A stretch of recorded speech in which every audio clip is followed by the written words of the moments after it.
Bonjour à tous.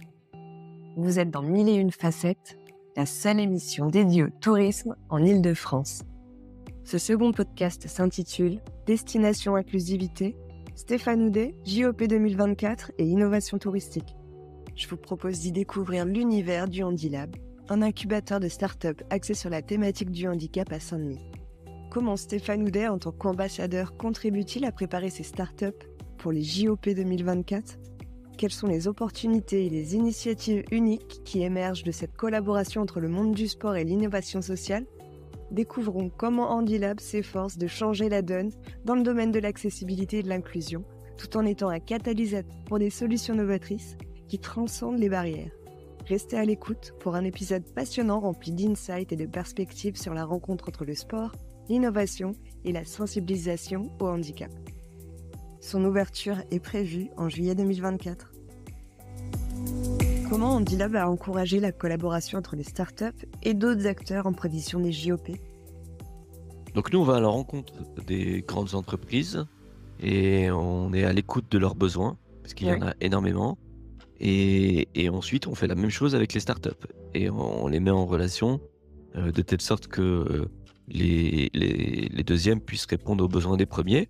Et nous, on va proposer aussi, parce que on a plusieurs lieux qui sont au cœur même de Saint-Denis. On a même un lieu qui est l'entrée du village, et donc il faut passer par une partie des équipements du groupe Fiminco, du Handilab pour entrer dans le village.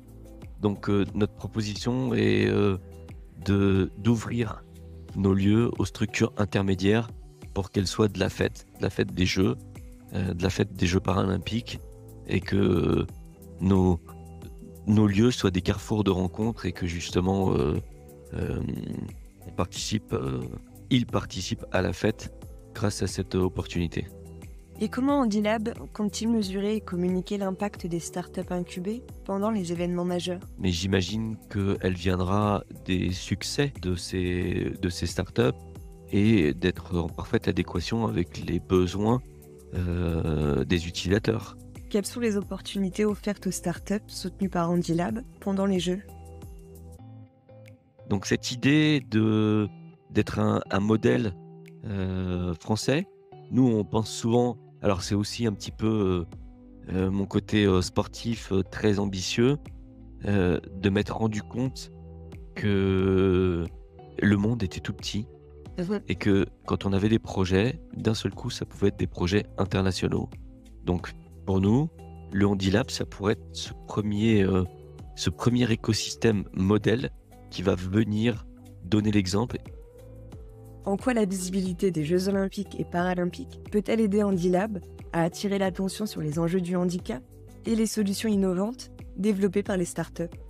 Moi, j'ai toujours utilisé le sport comme un vecteur de communication. Et en fait, je trouve son intérêt majeur autour de celui-ci. C'est comment on a du mieux vivre ensemble parce qu'on se retrouve sur des aires de jeu. Les Jeux Olympiques en 338 avant Jésus-Christ excluaient beaucoup de gens. Et aujourd'hui, c'est fini. Et je crois que c'est parce que nous jouons tous ensemble que nous pouvons vivre ensemble dans le monde entier. Peut-être que c'est la raison pour laquelle, chez nous, on a ce mélange culturel qui nous donne toute cette richesse. Donc voilà, ça c'est la petite place du sport dans l'humanité sur laquelle le Handilab et je pense la France et le monde entier souhaiteraient jouer et communiquer. Merci Stéphane. Le projet Handilab, c'est aussi une initiative qui vise à rendre la société accessible aux personnes en situation de handicap. Il propose pour le grand public des ateliers, des formations et des ressources adaptées pour favoriser l'inclusion et pour sensibiliser le grand public aux besoins des personnes en situation de handicap. À très bientôt dans notre émission Mille et une facettes spéciale professionnelle du tourisme, un podcast réalisé par Visite Paris Région.